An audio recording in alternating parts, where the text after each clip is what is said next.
Coming up on CBC Vancouver News.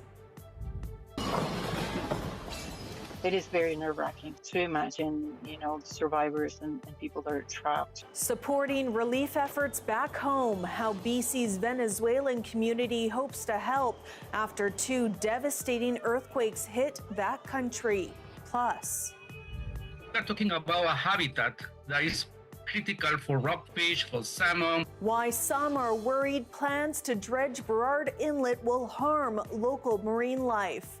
And if we play at our best, we can cause them a lot of trouble. Canada is going to the World Cup knockout stage as they get set to face South Africa Sunday. This is CBC Vancouver News.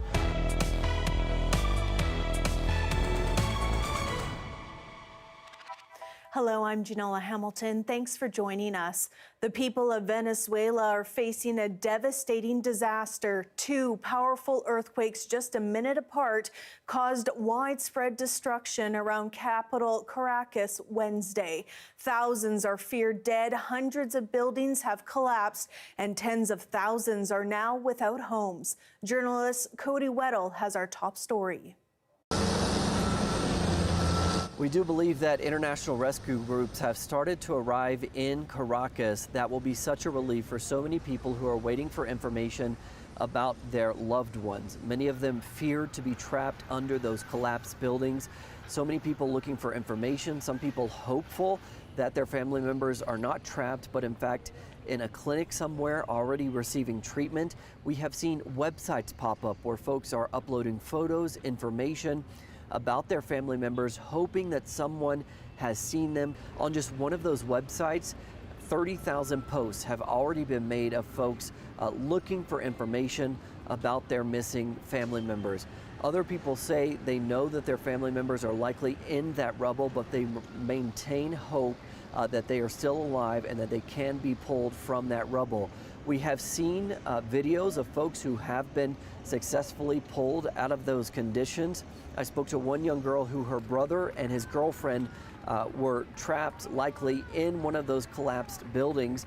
2 people who were with them were able to escape, but somehow they did not escape. She said she is now very hopeful that with the arrival of these international rescue groups, they will have the equipment necessary to start moving that rubble in a way to hopefully pull her brother and his girlfriend out alive. Cody Weddle for CBC News, Bogota. Canada says it will be providing $5 million in humanitarian aid to support emergency relief efforts in Venezuela. Meanwhile, BC's local diaspora is coming together to help where they can. Benit Brach has more. Destruction and anxious moments as Venezuela's strongest earthquakes in more than a century struck back to back. Some of my family members, they had a vacation apartment, and we spent many vacations there, and it's completely gone. It is very nerve-wracking to imagine survivors and people that are trapped, and the time that they have to wait until the rescue, the help arrives. Marilee Arias with the Venezuela Canadian Society of BC says it's now launched an earthquake relief campaign. The community here is really eager to help as quickly as possible. Those in Venezuela taken aback by how it all happened. We went to the doorway where we took shelter, but then the second earthquake began, and the shaking was so much stronger. And at the moment, I just knew that we needed to run. Giancarlo Bravo says his family is safe, but his brother was in the hardest hit area, in La Guira. He's now lost his home. Meanwhile, Arias says her team is hopeful they can provide aid sooner than later. They're basically just expecting to have, some delays in the aid getting to the people that is in the rubbles, but it will take some time. We're not a country that is really prepared to face that kind of disaster. The first magnitude 7.2 earthquake hit about 160 kilometers west of Caracas, Venezuela's capital. Less than a minute later, another 7.5 magnitude quake, according to the U.S. Geological Survey. Now, how these earthquakes struck, seismologists say is rare. Every now and then we get two earthquakes that are very close in space and time, which we refer to as doublets. They aren't unknown, but less than a minute apart is very unusual. The country remains in a state of emergency. I think we are going to get out of this stronger than before. Venezuelan community members in BC and beyond staying connected with loved ones and focused on recovery. Benit Brach, CBC News, Abbotsford. After being on evacuation alert for nearly 3 weeks, residents living below a melting glacier northwest of Pemberton are now being ordered to leave. We were alerted to the fact that the lake level has risen, and we are approaching the same level as we were at last year and the year before when the glacier burst. Evacuation orders have been issued by the Squamish-Lillooet Regional District due to the threat of a lake beside Place Glacier bursting and flooding the area. The orders affect more than 24 properties. Residents are being told to evacuate south by using Pemberton Portage Road. The district has also declared a local state of emergency. The Vancouver Fraser Port Authority has received federal approval to dredge Burrard Inlet. Work to remove sediment from the seabed near the Iron Workers Memorial Bridge is expected to start in September. As Amelia John reports, the project will allow ships to carry more oil from the Trans Mountain pipeline. Burrard Inlet, north of Vancouver, home to the Westridge Marine Terminal, where crude oil from the Trans Mountain pipeline is loaded onto ships. More than 500 Aframax tanker trips have come through here since 2024. But there's an issue. Right now, vessels calling east of Second Narrows, for example, to Westridge's Trans Mountains terminal, can only load 70 to 80% full. The Vancouver Fraser Port Authority says dredging is needed to improve shipping efficiency. It's now received approval from Fisheries and Oceans Canada to remove sediment and debris from the seabed east of the Iron Workers Memorial Bridge in the Second Narrows waterway. About 25,000 cubic meters of sand, gravel, and sandstone will be scooped up and taken to land. Deeper water allowing ships at the Westridge terminal to fill the capacity and better navigate the inlet on the way out to market. The port says there won't be bigger ships or more of them, but the dredging is raising concerns about the potential environmental impact. We are talking about a habitat that is critical for rockfish, for salmon, even for southern resident killer whale that use from time to time in the area. CBC News contacted the Tsleil-Waututh Nation for comment as it previously raised concerns but didn't receive a response by deadline. The port says it's confident the project is safe. The permits include over 150 conditions that we must comply with when implementing the work. So that would be conditions to protect the marine environment, respect First Nations input, and the surrounding communities. Olsen adds the dredging is vital in supporting Canada's goal to double exports to non-U.S. markets. Work is now underway to select a contractor, with the project scheduled to start in September. Amelia John, CBC News, Vancouver. The Prime Minister and BC's Premier are providing more details about a controversial plan to buy empty condos and turn them into affordable housing. Some critics are calling it a developer bailout, but as Katie DeRosa reports, EB is defending the plan. People hate it. That's okay. We don't have to do it. Premier David Eby on the defensive Thursday, following growing backlash to a program which would see the federal and provincial governments buy 2,200 empty condos to turn them into affordable housing. Since the announcement last week, critics have been calling the program a taxpayer-funded bailout for developers. Premier David Eby and Prime Minister Mark Carney are playing the reverse of Robin Hood here. They're taking more money from struggling families and turning around and using it for a massive bailout for luxury condo developers. Prime Minister Mark Carney says the program was BC's idea. Eby says it was a better option than the one Ottawa was floating, to scrap the GST from new homes. Ultimately, we'll be buying below the cost of construction. No developers will be profiting from this. Both Eby and Carney admit the government did not do a good job of explaining the plan. Carney says BC and Ottawa will each chip in $150 million. The rest of the $1 billion price tag will come from low-interest financing, which condo buyers will pay back through a rent-to-own program. So buying them at a discount at the right time, financing, terming that out, setting up a rent-to-own structure. The proposed program comes just months after the BC government scrapped its community housing fund, a program that helped nonprofit housing providers build below-market housing. It's a decision some nonprofits say put thousands of shovel-ready affordable rental units in jeopardy. The federal NDP leader says the government is focusing on the wrong type of housing. And small condos that were built as part of the financialization of housing in this country and the condo boom, which is now looking like a condo crash in some cities, is not where we want to see the massive federal investments. We want to see massive federal investments in non-market housing, in supportive housing. EB says the government won't be buying any condos in Vancouver because the price tag is too high. Instead, the program will look at empty condos on Vancouver Island or the Okanagan. Katie DeRosa, CBC News, Victoria.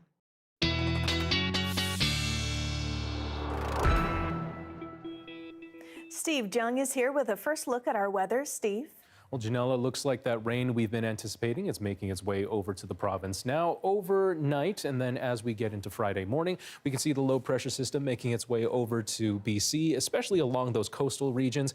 And we see that bringing a decent amount of precipitation to large parts of BC, even sometimes actually quite heavy at times, that rainfall, which is a very encouraging sign as we continue watching the rising fire danger around the province. And as we get through the weekend and continue onwards to Monday and a new week, we will see a chance of showers persisting into the upcoming days for the foreseeable future. So definitely some welcome relief as we continue watching the weather situation. So the accumulations of rain that we've been anticipating, it's actually a lot more than we initially expected. We can see accumulations of about 38 millimeters in Fort St. John, and even some areas where it's getting up to 40 or 60 millimeters of 40 to 60 millimeters of accumulation, including on Vancouver Island as well. And in Metro Vancouver, accumulations getting a little bit closer to what's seasonal for this time of year. Conditions on the south coast are going to remain very cloudy over the next day or so as we anticipate more of that rain making its way over to our province. We'll talk about that and the rainfall later on in the show. Thanks so much, Steve. The city of North Vancouver says it is taking steps to make its vision of becoming the healthiest small city a reality. It has signed a memorandum of understanding with several organizations to develop a health district in central Lonsdale. Michelle Morton has the details. We have all these amazing programs, services, acute care, the city, but we work in silos and it's not a coordinated ecosystem. To bring those players together, the city's mayor announced a coalition of government institutions and companies to make the community healthier and develop the health economy. There'll be three areas of impact that we'll be looking at. One will be community impact, the other will be innovation impact, and the other will be economic impact. The city says this initiative has seen several years of planning and stakeholder engagement. It adds studies have confirmed that the area they describe as the Health Innovative District has significant competitive advantages, including its proximity to Lionsgate Hospital, where there's also a concentration of health-related businesses. We're committed to leveraging our digital infrastructure and health expertise to support this vision. We need to be thinking long-term to get ahead, not just responding to issues as they arise, but preventing them and building in resiliency. We are deeply committed to applied learning, community-engaged research, and workforce development.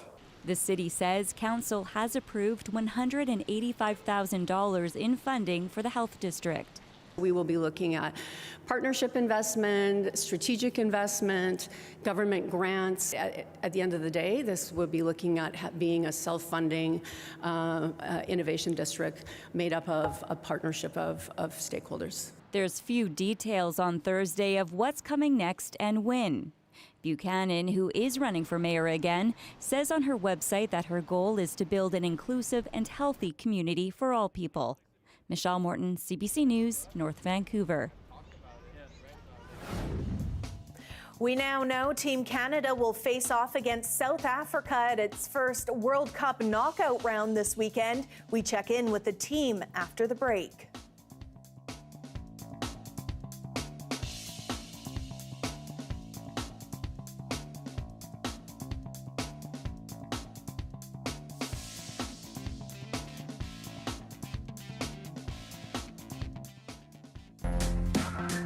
This is Vancouver is a new CBC podcast where we explore the issues, the stories, and the people that make this place home. Listen to This is Vancouver wherever you get your podcasts.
The Canadian Elite Basketball League has suspended Vancouver Bandits head coach Kyle Julius for 3 games after a scuffle with a fan on court last week.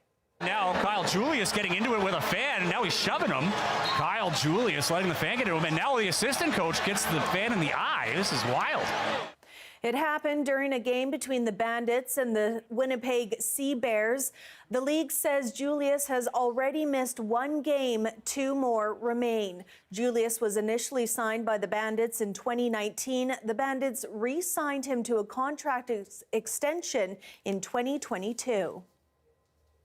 Despite a loss in their last match against Switzerland, Canada is headed to the round of 32 after finishing second in their group at the FIFA World Cup. As Edziu Lovren reports, Canada will make their knockout stage debut in a battle against South Africa. Give you guys the lineup and the match plan. Do I owe that to all the media? Give us a decoy line. Okay, that'd be good. Coming off the heels of its group loss against Switzerland Wednesday, Canada's men's team is back on the pitch at UBC. The athletes will face South Africa in the World Cup's first knockout round game. Look, we're into a knockout stage against a team that is going to be a really difficult opposition, but again, one that we feel, if we play at our best, we can cause them a lot of trouble. Set to kick off in LA, this knockout round is a FIFA first for both teams. After finishing second in Group B, coach Jesse March says the players are focused on recharge and recovery. Obviously, we wanted to stay in Canada and play in front of our fans and use all of that energy.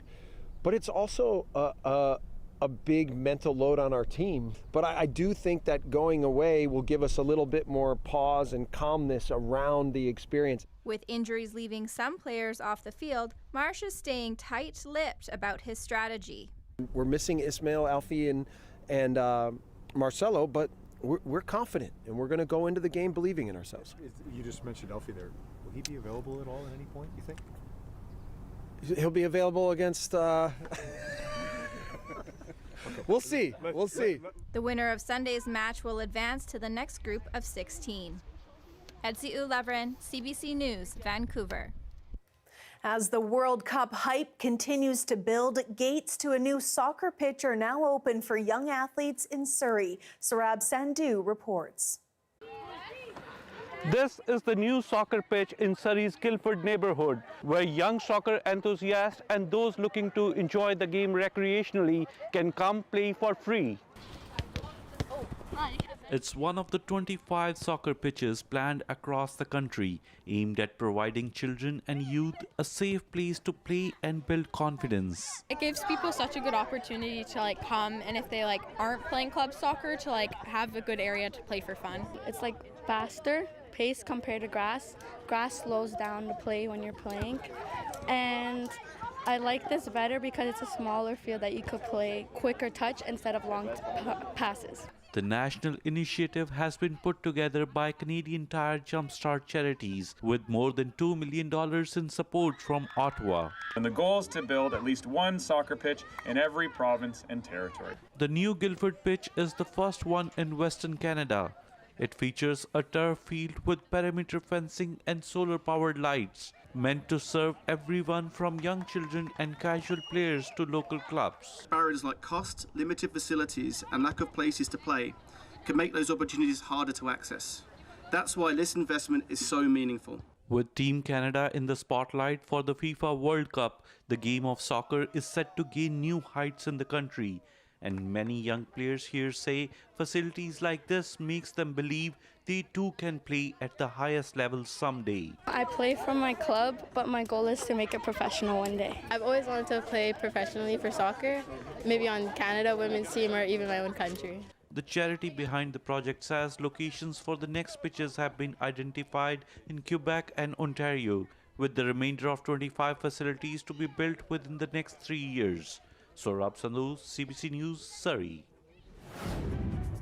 The summer heat we're feeling across much of the lower mainland is making way for some rain. Steve Jung will have more on our province-wide forecast when we return.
Prime Minister Mark Carney has given an update on his government's accomplishments in a wide-ranging news conference marking the end of the spring sitting of Parliament.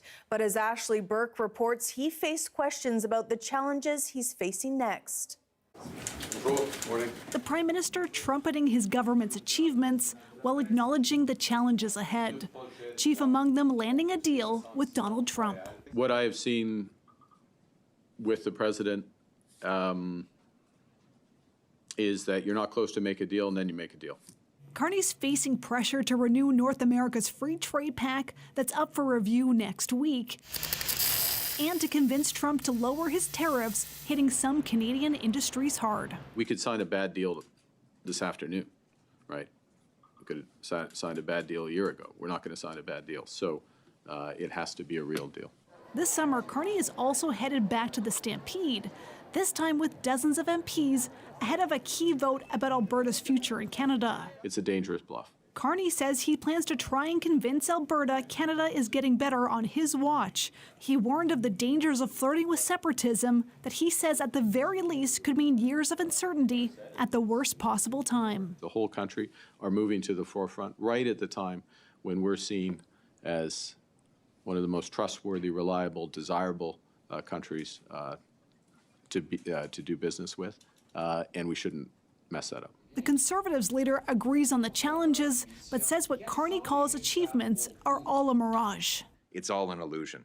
The result of Mark Carney in the lives of ordinary Canadians is more cost, more debt, more recession, more crime, more of the same. The one question Carney wouldn't answer was about his official residence. 24 Sussex Drive has been sitting vacant for more than a decade. It had to be gutted to strip out mold, asbestos, and rodents. Carney has called it an embarrassment and now says he'll announce what he plans to do with it on Friday. Ashley Burke, CBC News, Ottawa. RCMP have charged a man with sexual offenses involving minors in BC, Alberta, and Saskatchewan. There are 4 alleged victims ranging in age from 12 to 18, and police believe there may be others. And a warning, viewers may find some of the details disturbing. CBC's Sam Sampson reports.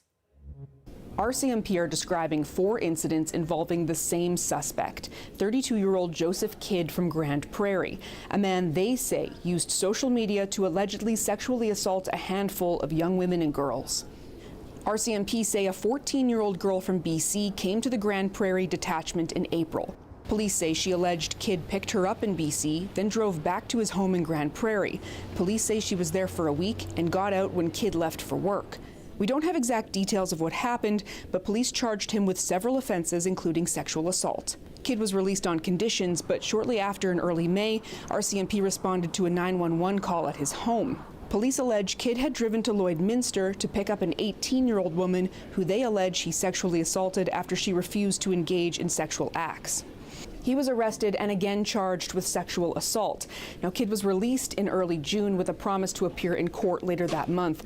But a few weeks later, a 15-year-old alleged that Kidd sexually assaulted her after offering her a ride. Police say there were multiple incidents between the two and charged Kidd with several offenses, including, again, sexual assault. Then last week, RCMP received a call from the mother of a 12-year-old girl who said a man tried to lure her daughter into this vehicle. RCMP say they found Kidd driving this car and charged him with abduction of a person under 14. He appeared in court on Monday and will remain in custody until July 2nd. Here's what RCMP said when they were asked why Kidd kept getting released into the community. Decisions are made independently of the police, are made through a judicial process and subject to the legal framework that applies to all accused people in Canada. Police present the information and evidence during the investigation, but ultimately decisions about release, detention, and conditions are made through the court process. Police say they believe Kidd was contacting victims through social media platforms, though they won't say which ones exactly. They do say they're releasing images of him and his vehicle in case there are other victims out there. Sam Sampson, CBC News, Edmonton. To the Northwest Territories, where Mounties say 3 people have died in a plane crash while responding to a wildfire threatening a community. RCMP say the plane went down Wednesday night about 50 kilometers from Fort Simpson. The aircraft was what's known as a bird dog. They are smaller planes that are typically used as an airborne command center to coordinate firefighting operations. The cause of the crash is not yet known.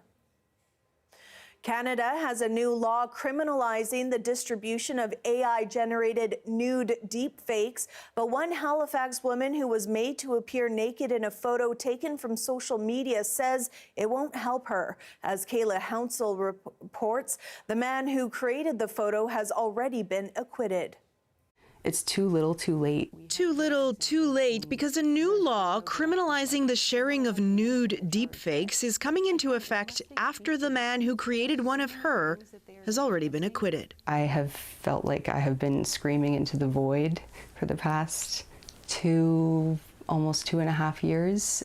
Her identity is protected by a publication ban. According to court documents, her former high school classmate admitted taking photos of her and some other classmates from social media, using artificial intelligence to make them appear naked, then sending the images to others. He was charged with distributing intimate images without consent. In March, a Nova Scotia judge acquitted him, ruling the synthetic images did not meet the definition of intimate images as then defined in Canada's criminal code. Much that is unacceptable is not criminal, she wrote in her decision. The law does not reflect the technology that exists today. Accordingly, the motion is adopted. Now it does. A brand new law changes the definition of intimate images to include a visual representation that is made by any electronic or mechanical means, including by means of artificial intelligence software. This is a change that should have been made before, but it's never too late to do the right thing. The woman in the Halifax case says she's overjoyed others will be protected, but she says more is needed to truly help women and girls when it comes to this new crime. Experts agree.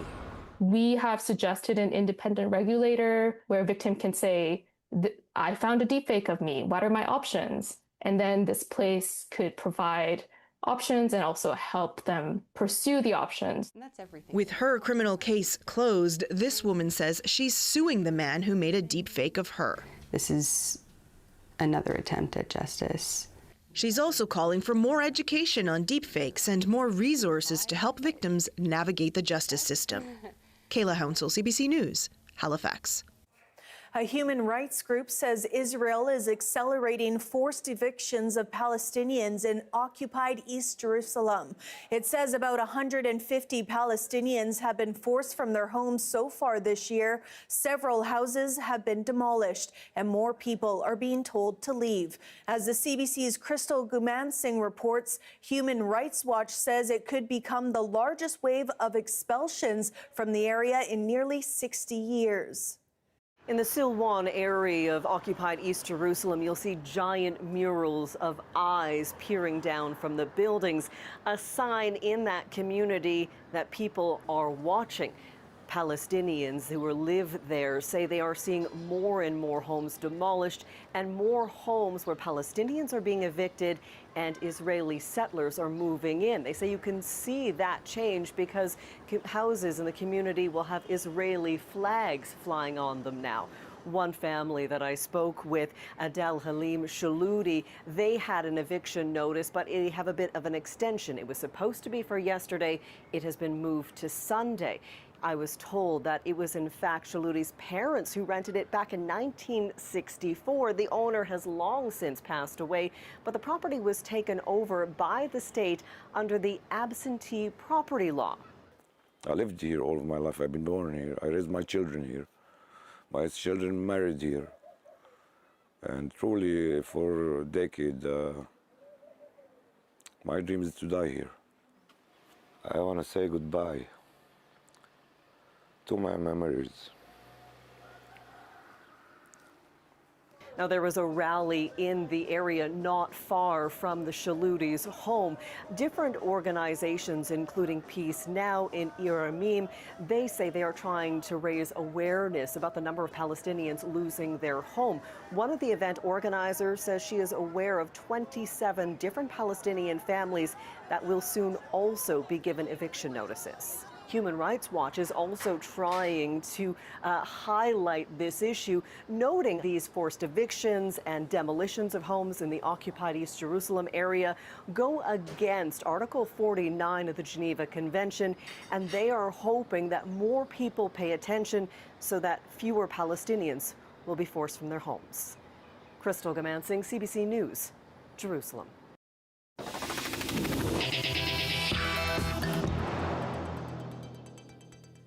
Air Canada is facing questions about ticket pricing after a Montreal couple found a discounted fare that ended up costing more than their original ticket. As Sophia Harris explains, dynamic pricing can do that, but industry experts say consumers should get more transparency. This Montreal couple thought they'd scored a deal. Just 15 hours after booking a trip with Air Canada, they learned about a new promotion. 25% off base fares. So they immediately canceled their tickets at no charge and rebooked. I was like, oh, this is great. We'll get 25% off. Fantastic. And then, yeah, I was very quickly disappointed. Turns out the new tickets were more expensive, even with the discount. I was pretty angry. I was very unimpressed. I felt misled. In an email, Air Canada said the couple's initial booking price included a 20% discount, which wasn't disclosed. But that doesn't explain why the base fare for the couple's new tickets, with a steeper 25% discount, cost almost $6 more. Not much money, but for this couple, it was a question of principle. Like, the sale wasn't really a sale at all. Air Canada attributed the new higher cost to dynamic pricing, a widespread industry practice where the base fare climbs in real time when there's increased demand, like during a sale. That's dynamic pricing. The pricing will change depending on what the market demands for that, and that's legit. But this aviation expert also says the practice leaves customers in the dark. How you base a sale has morphed into something today that is incomprehensible to the traveling public. There is a formula, I guess, but it's not a formula that has any transparency behind it. This law professor says one solution is to mandate that businesses be upfront about the use of dynamic pricing during a sale. Disclosing this could help consumers to make, I think, a more informed decision. Canada's Competition Bureau says dynamic pricing is a legally accepted practice, but it can raise red flags if it leads to unfair competition, and that the Bureau continues to monitor its use in the country. Sophia Harris, CBC News, Toronto. This is graduation week for many grade 12 students across Canada. But as Deanna Sumanak-Johnson shows us, some of those students are questioning if they truly earn the high marks that are getting them into university. University of Waterloo. Perfect. And then they wrote me a little letter. Her grades were good enough to get her into her program of choice, but Mabel Winter worries that she benefited from grade inflation. In my favorite class, actually, I finished with a 96, and I'm kind of like, well, did I actually deserve that? Because everybody else in the class also has a similar grade. The practice of awarding students 90% plus marks in the final year of high school really sped up during the pandemic, experts say, when school boards decided to mark more leniently or omit exams, all in an attempt to compensate for the overall disruptions to student learning. Some programs in universities now have as many as 30, 40, even 50% of students of their incoming class has a 95% average or higher. But that short-term morale boost is having long-term consequences. Then they're in university first year and they're taking perhaps very difficult courses, and they go from a 95% to a 60% or even lower than that. So it's a psychological shock. But grade inflation can also happen in university. Harvard faculty recently noted that in some classes, 60% of students were getting A's. So they adopted a policy that only 20% of students in any class can get that top mark. As grades have gotten higher and higher, people have come to the feeling that high grades are something that has been earned. Grade inflation differs from high school to high school, so some Canadian universities even use a formula to work that out, meaning that a 95% average at one school could be seen as no better than an 80% average at another. Deanna Sumanek-Johnson, CBC News, Toronto. A hospital in Ontario is believed to be the world's first to use an experimental treatment to help a teen heal from severe facial burns. The CBC's Tashana Reid has more on her recovery and a warning: some of the images in this report may be difficult for viewers. The tissue is just not. Dr. Mark Yeshke is about to show how his badly burned patient first came to him. The images are difficult to look at. You can appreciate the depth of the burn. 18-year-old Caitlin Jeffrey was seriously injured with second and third degree burns after a fire broke out at a fraternity party. I remember driving home and I was like, I do not accept to do a skin graft. I don't want her face to heal with scars. Determined for a better outcome, his medical team at Hamilton Health Sciences acted quickly, getting compassionate approval from Health Canada for an experimental treatment using exosomes. They are tiny particles produced by cells in the body that carry signals from one cell to another and accelerate healing. I have to say, I don't think anybody experienced this acceleration of regeneration of a deep burn, ever. Through injections under the skin, surgeons applied 1 trillion exosomes over 2 sessions in a first-of-its-kind treatment. The results, remarkable for Jeffrey. I had thought that my face was gonna look the way it did for the rest of my life, but the difference from before and after was night and day. She avoided skin grafting surgery, and the procedure allowed her skin to heal fast and smooth. Exosomes have shown effectiveness in treating wounds, but researchers had yet to test them in burns on humans until now. Experts say it's a significant development. Oftentimes these patients need multiple operations to reconstruct different areas if they contract or if the scar is really bad. Spencer Beach knows the physical and mental anguish that comes with treating burns. 20 seconds in a fire added up to 5 years of my life in recovery. A workplace fire nearly killed him and left 90% of his body covered in 3rd and 4th degree burns. I'm actually really excited to see where burn treatment is going because we're regrowing an organ, and that is massive. Next, researchers hope to do clinical trials to better understand exosomes and prove this treatment can work for others. Tashana Reid, CBC News, Toronto. Team Canada's matches in the World Cup has filled Vancouver's streets with thousands of fans. But when the team debuted in the tournament 40 years ago, some Canadians did not pass the vibe check. More on that coming up.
This year, Canadian cities are hosting highly anticipated World Cup matches, but things were a little different 40 years ago when Team Canada entered its first World Cup in 1986.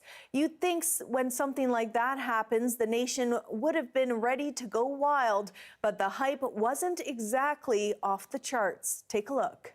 The disappointment of the crowd for the Wales game a week ago, the non-parade that went unnoticed down Georgia Street last Friday afternoon, and the fact the Canada-England game was not sold out on Saturday, these two North Vancouver businessmen have launched their very own Stir Up the Canadian Spirit campaign for the World Cup.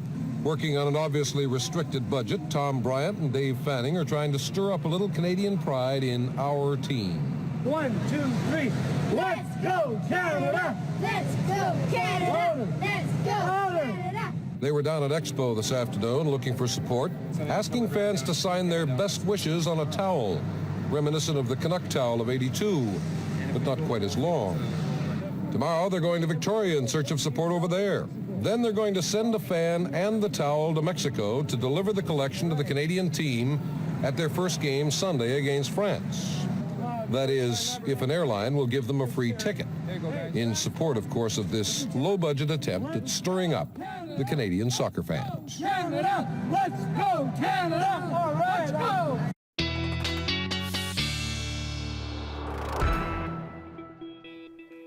Let's go, Canada! Let's go, Canada! I know, I'm excited. So am I. And also excited for some rain on the way. Yeah, well, it looks like we got a decent amount earlier already, Janella. We have some rainfall falling in the province just earlier today, as we mentioned. A lot of it in the southern parts of the province, we can see, including in the southeast. There's also been some lightning storm activity in that area, but fairly minimal at this time. But in saying that, we are watching elevated fire danger here in the province. Large parts of BC, moderate to high fire danger. It's gone down a little bit in northern parts of BC from high to moderate, but still elevated at this time. And we have heard from BC Wildfire Service that lightning strikes have led to some new fire starts that they suspect were caused by lightning strikes, including the Cougar Mountain fire, which is north of Whistler, and a fire that's burning out of control south of Lillooet. But over the next couple of days, we will get a decent amount of rain coming to the province. We can see that the chance of showers continues through Sunday, and as we get to Monday, it'll stick around in large parts of BC, and accumulations looking like pretty healthy amounts at this time around, pretty close to what's seasonal, including here in Metro Vancouver.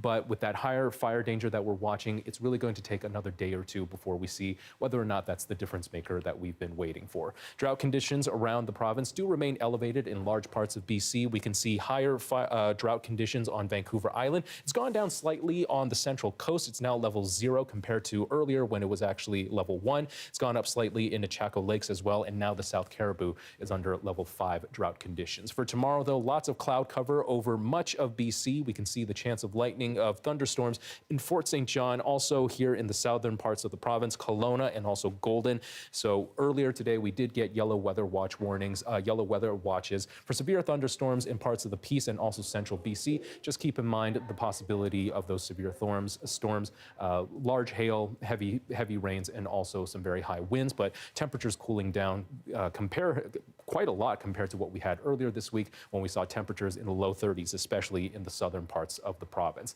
Let's take a look at the 5-day forecast for Metro Vancouver. Chance of showers to take us through the weekend with some cooling temperatures. And as we begin a new week on Monday, Janella, we're seeing temperatures around 19 with some cloud cover to start us off on a new week. Well, I know my grass will love a little rain. Thanks so much, Steve. My pleasure. You can find plenty of information on social media, including advice on nutrition. But are you getting the best advice? That story next.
Hi, I'm Amy Bell, and this is your CBC Inbox. This Saturday, join CBC as the Vancouver Bandits take the court for Filipino Heritage Night. Take your shot against Michelle Elliott at the Bandits Backyard Barbecue and win CBC swag. And celebrate the soccer spirit with CBC. We've transformed the CBC Outdoor Plaza into the ultimate pre-game hub featuring music, prizes, and global flavors. Full schedule at cbc.ca/homepitch. A new study in Canada's top nutrition journal looks at the qualifications of those providing dietary advice on social media. And the results should serve as a warning for anyone getting nutritional guidance online. Andrew Lamb reports. There's a lot of content on social media about nutrition and food. A lot of it can be helpful, but this registered dietitian says the information we find online can also often be wrong or even harmful. When nutrition's not done well, it can lead to nasty side effects on the mild end, but it can also interfere with medicines that people are on or treatments they might be taking. A new peer-reviewed study led by Cahill put some numbers on the potential quality of what people can find on social media. A team of 9 researchers looked at the self-reported credentials of people providing nutrition information on YouTube. They reviewed 400 videos in total from 40 nutrition-related creators. We found that less than a quarter had medical doctor training or dietitian training, which would normally be the 2 healthcare professionals that you would go to with nutrition questions. This registered dietitian in Ottawa has a blog and makes videos for Instagram and YouTube. She says she started doing this after clients came to her with information from social media that was often not true. My approach to sharing nutrition information on social media actually comes from my clients' questions. So I start there. If I have clients asking the same questions, they're probably not the only ones with that question. Rouse says she's noticed a potentially harmful trend on social media of content that contains polarizing views about nutrition. The information that's grabbing people's attention is more about demonizing foods, perhaps, or negative views on a topic that keep people engaged. Researchers with the study also examined whether references were cited in the videos they looked at. Less than half of the videos provided evidence for their nutrition recommendations. We really want people to not be deterred from learning about nutrition, but to just critically appraise who are they getting their nutrition information from? Is evidence being cited? While this study did not fact-check the videos that were sampled, Cahill says that's something the team wants to do in the future. Andrew Lamb, CBC News, Halifax. Should always be more careful with information online. Make sure people are credible. Thanks for joining us on CBC Vancouver News. You can watch this newscast on our free CBC Gem app, as well as on YouTube and our website, cbc.ca/bc. I'll have your next local news at 11 o'clock right after the National. Have a good night.